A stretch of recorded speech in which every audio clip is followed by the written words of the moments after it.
വയനാട് ജില്ലയിലെ വനമേഖലയിൽ ഡിസംബർ മാസം അവസാനം നടത്തിയ സംയുക്ത സർവേയിലാണ് കഴുകന്മാരുടെ എണ്ണം വർദ്ധിച്ചതായി കണ്ടെത്തിയത്.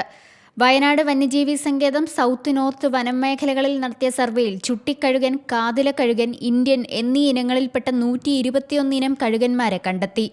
ജില്ലയിലെ 3 ഡിവിഷനുകളിലെ 18 ക്യാമ്പുകളായി തിരിച്ചായിരുന്നു നിരീക്ഷണം. ഓരോ ക്യാമ്പിലും 4 നിരീക്ഷണ സെക്ഷനുകളായാണ് സർവേ.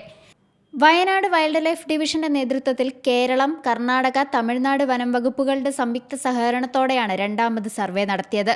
എല്ലാ ക്യാമ്പുകൾക്ക് കീഴിലും കഴുകനെ കണ്ടെത്തിയെന്നതും ഇത്തവണത്തെ സർവേയുടെ പ്രത്യേകതയാണ്. വയനാട് വന്യജീവി സങ്കേതത്തിൽപ്പെട്ട ദൊഡ്ഡക്കുളശ്ശിയിലാണ് ഏറ്റവും കൂടുതൽ കഴുകന്മാരെ കണ്ടെത്തിയത്. Kerala forest research institute, Calicut സർവകലാശാല, Kerala veterinary and animal science university, sir Syed college Taliparamba, Malabar Christian college, Aranyakam natural history society, Kerala വനം വന്യജീവി വകുപ്പിലെ മുൻനിര ജീവനക്കാരുൾപ്പെടെയുള്ളവരും കഴുകൻ നിരീക്ഷണത്തിൽ പങ്കെടുത്തു. വിവിധ ഗവേഷണ സ്ഥാപനങ്ങളെ പ്രതിനിധീകരിച്ച് 65 പേരാണ് സർവേയിൽ പങ്കാളികളായത്. Zee Malayalam news, Wayanad. പുതിയ വാർത്തകളും വിശേഷങ്ങളും ഇനി വിരൽ തുമ്പിൽ. എല്ലാ ഡിജിറ്റൽ പ്ലാറ്റ്ഫോമുകളിലും ഇപ്പോൾ സീ മലയാളം ന്യൂസ് ലഭ്യം.